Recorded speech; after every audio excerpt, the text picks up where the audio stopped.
Dalam nama Bapa dan Putra dan Roh Kudus. Amin. Tuhan sertamu dan sertamu juga. Inilah Injil suci Yesus Kristus menurut Yohanes. Dimuliakanlah Tuhan.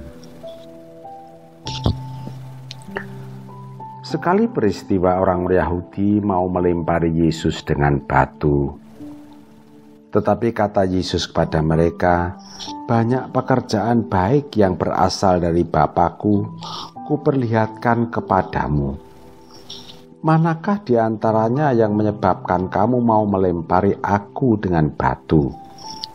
Jawab orang-orang Yahudi itu, "Bukan karena suatu perbuatan baik, maka kami mau melempari engkau, melainkan karena engkau menghujat Allah, dan karena engkau menyamakan dirimu dengan Allah, meskipun engkau hanya seorang manusia." Kata Yesus kepada mereka, "Tidakkah ada tertulis dalam kitab Tauratmu, Aku telah berfirman kamu adalah Allah? Padahal kitab suci tidak dapat dibatalkan. Maka jikalau mereka kepada siapa firman itu disampaikan disebut Allah, masihkah kamu berkata kepada Dia yang dikuduskan oleh Bapa dan yang telah diutusnya ke dalam dunia, engkau menghujat Allah?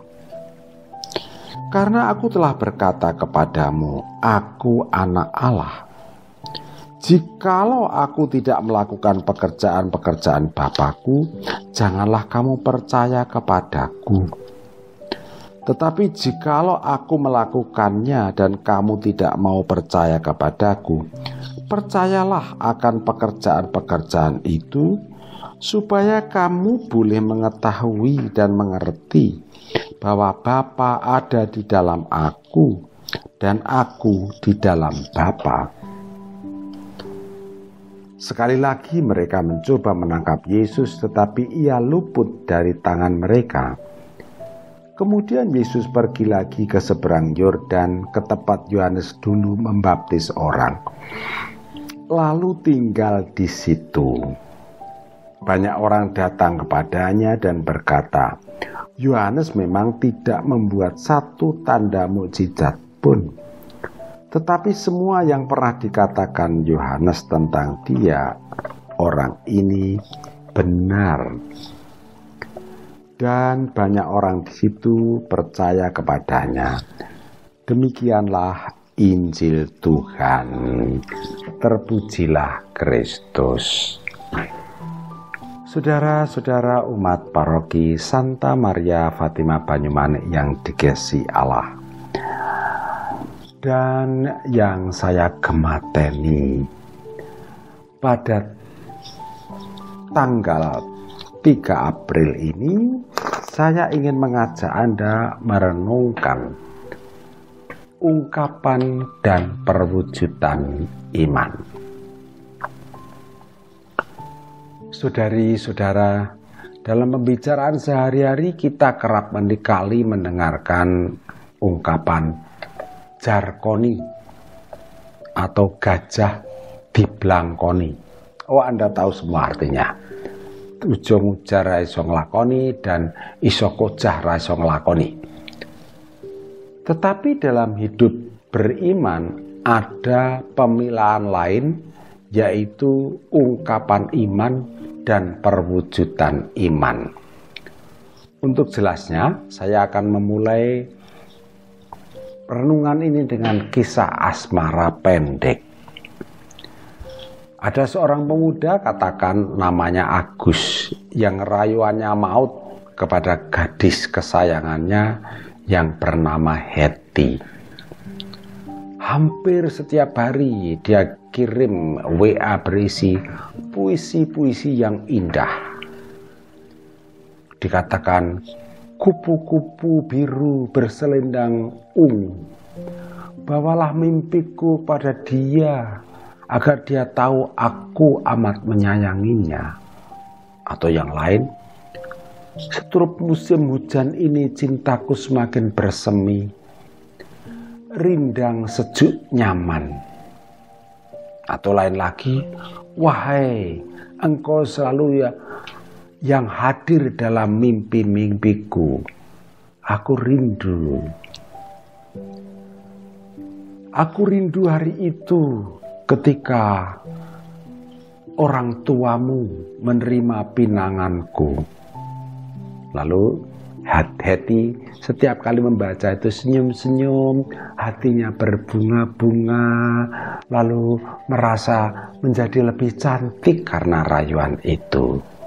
Sampai suatu ketika Hetty mengatakan, tolong sayang, datang bantu-bantu kami. Kami sedang mau pindahan nih, sebab diusir, segera diusir, harus pergi oleh pemilik rumah. Kontrakan kami habis.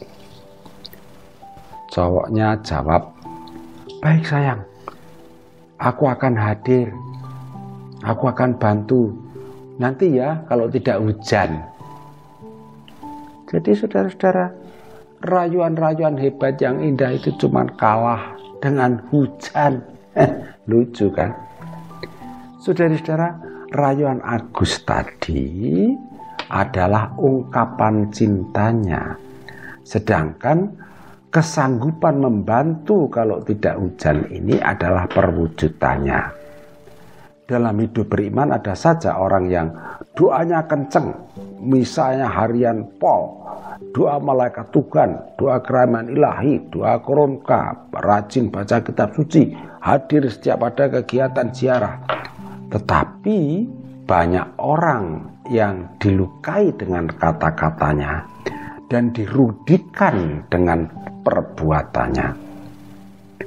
Kalau ada pembagian jatah menjadi vokal nomor 1, minta haknya.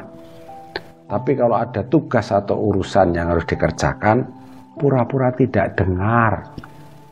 Atau katakan sedang ada tugas keluar kota. Ini sama dengan Agus. Ungkapan imannya jos, tetapi perwujudannya gembus. Dari lain pihak, ada juga orang yang hidup keagamaannya tidak seberapa. Misa minggu terkadang bolong. Doa rosarionya hanya ya kalau ingat saja. Lalu ya kapan-kapan aja kalau perlu. Dan lain-lain, tidak seberapa lah hidup keagamaannya. Pokoknya pas-pasan saja. Tetapi ya ampun, dia itu ramah, tidak suka meremehkan orang lain, apalagi membuat orang lain malu di muka umum. Dia juga donatur yang rajin dan disiplin serta ikhlas. Dia suka sekali menghargai orang lain, oleh karena itu dia sopan terhadap siapapun. Bahkan terhadap orang yang beragama pun dia santun. Itulah sebabnya dia juga punya banyak sahabat. Saudari-saudara, kalau ada ditawari untuk memilih, Anda memilih yang mana? Ungkapan baik seperti Agus tadi, tapi wujudnya kurang baik, atau ungkapan kurang baik, tetapi perwujudannya excellent. Pilih mana? Nah, bingung kan? Nah, daripada bingung,